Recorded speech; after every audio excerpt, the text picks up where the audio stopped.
7. समास। उपसर्ग प्रत्यय लगाकर नए शब्द बनाए जाते हैं। समास विधि से भी नए शब्दों का निर्माण होता है। इन चित्रों को देखिए। देश के लिए भक्ति, देशभक्ति। कृष्ण और अर्जुन, कृष्ण अर्जुन। 4 राहों का समूह, चौराहा। घोड़े पर सवार, घुड़सवार। नीले रंग का कमल, नीलकमल। रसोई के लिए घर, रसोई घर।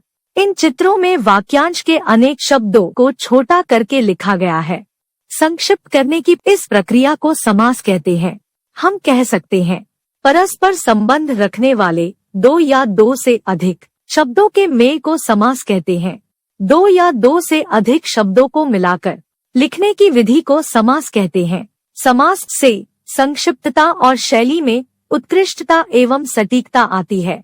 उदाहरण के लिए राजा का महल के स्थान पर राजमहल कहना अधिक उपयुक्त है।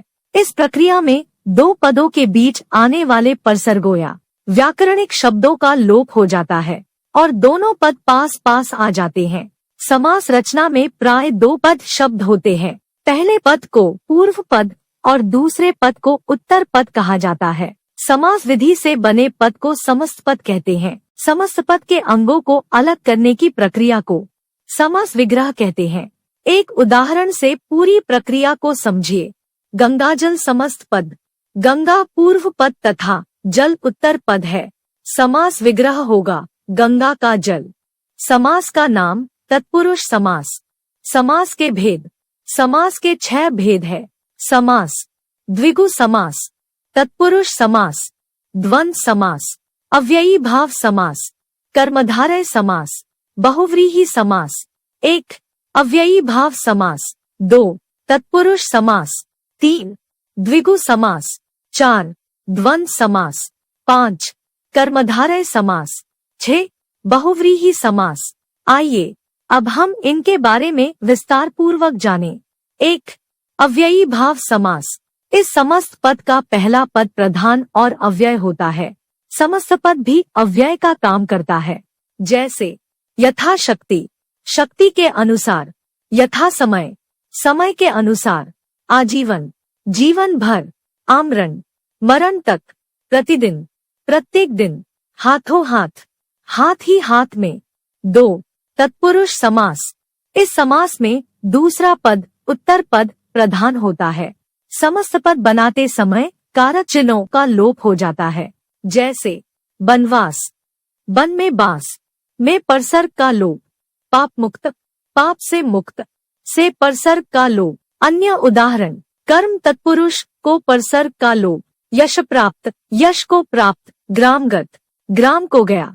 करण तत्पुरुष से चिन्ह का लोप। बाढ़ पीड़ित, बाढ़ से पीड़ित। तुलसीकृत, तुलसी द्वारा कृत। शोकाकुल, शोक से आकुल। हस्तलिखित, हस्त हाथ से लिखित। संप्रदान तत्पुरुष के लिए विभक्ति चिन्ह का लोप। देशभक्ति, देश के लिए भक्ति। राह खर्च, राह के लिए खर्च। विद्यालय, विद्या के लिए आलय। गुरु दक्षिणा, गुरु के लिए दक्षिणा। अपादान तत्पुरुष से चिन्ह का लोप। धनहीन, धन से हीन। पथभ्रष्ट, पथ से भ्रष्ट। जन्माध, जन्म से अंधा। देश निकाला, देश से निकाला। संबंध तत्पुरुष का के की चिन्हों का लोप। गंगाजल, गंगा का जल। सेनापति, सेना का पति। राजकुमार, राजा का कुमार। घुड़दौड़, घोड़ों की दौड़। अधिकरण तत्परूप में पर का लोप। गृह प्रवेश, गृह में प्रवेश। लोकप्रिय, लोक में प्रिय। घुड़सवार, घोड़े पर सवार। बनवास, बन में वास। 3. द्विगु समास। जिस समस्त पद में पूर्व पद संख्यावाची विशेषण हो और समस्त पद समूह का बोध कराता हो उसे द्विगु समास कहते हैं। जैसे त्रिभुवन, 3 भुवनों का समूह। शताब्दी, शत 100 अब्दों वर्षों का समूह। चौमासा, 4 मासों का समूह। नवरात्रि, 9 रात्रियों का समूह। त्रिवेणी, 3 वेणियों नदियों का समूह। सप्तर्षि, सप्त 7 ऋषियों का समूह। 4. द्वंद्व समास। इस समस्त पद के दोनों पद समान स्तर के होते हैं। ये दोनों पद किसी योजक चिन्ह से जुड़े होते हैं। समस्त पद बनाते समय और तथा या अथवायोजकों का लोप हो जाता है। जैसे रात दिन, रात और दिन, भाई बहन, भाई और बहन, पाप पुण्य, पाप और पुण्य, तीन चार, तीन या चार, राजा रानी, राजा और रानी, 5 कर्मधारय समास। इस समस्त पद के दोनों पदों में विशेषण, विशेष्य अथवा उपमान उपमेय का संबंध होता है। जैसे नील कमल, नीला कमल, विशेषण विशेष, महाराज, महान राजा, विशेषण विशेष, चंद्रमुख, चंद्रमा के समान मुख, उपमान उपमेय, विद्याधन, विद्या रूपी धन, उपमान उपमेय, चरण कमल, चरण रूपी कमल, उपमान उपमेय, मृगन्यन, मृग जैसे नयन, उपमान उपमेय। 6 बहुब्रीहि समास। जिस समस्त पद के दोनों पद प्रधान न होकर किसी तीसरे पद के बारे में बताएं, वहाँ बहुब्रीहि समास होता है। जैसे चक्रधर, चक्र को धारण करने वाला, विष्णु, पीताम्बर, पीले अंबर वस्त्र है जिसके, कृष्ण, दशानन, 10 है आनन, मुख जिसके, रावण, गजानन, गज हाथी का मुंह है जिसका, गणेश, चतुर्भुज, 4 भुजाएं हैं जिसकी, विष्णु, चतुर्मुख, 4 मुख है जिसके, ब्रह्मा, त्रिलोचन, 3 लोचन नेत्र है जिसके, शिव जी, लंबोदर, लंबा उदर है जिसका, गणेश। समझो कर्मधारय और बहुव्रीहि समास में अंतर। इस समास के कुछ उदाहरण ऐसे हैं जो कर्मधारय और बहुव्रीहि समास दोनों में पाए जाते हैं। इनका अंतर समझिए।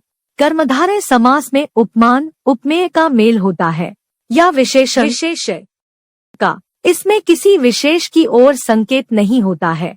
जैसे पीताम्बर, पीला, विशेषण, जमा, अंबर, वस्त्र, कमल, नयन, कमल, उपमान, जमा, नयन, उपमेय। बहुब्रीहि समास में समस्त पद किसी विशेष की ओर संकेत करता है। पीताम्बर, पीत अंबर है जिसके, अर्थात श्री कृष्ण।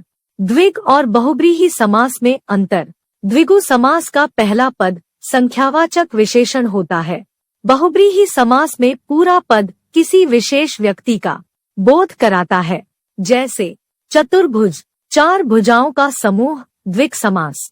4 भुजाएं हैं जिसकी, विष्णु, बहुब्रीहि समास। आपने पढ़ा और समझा।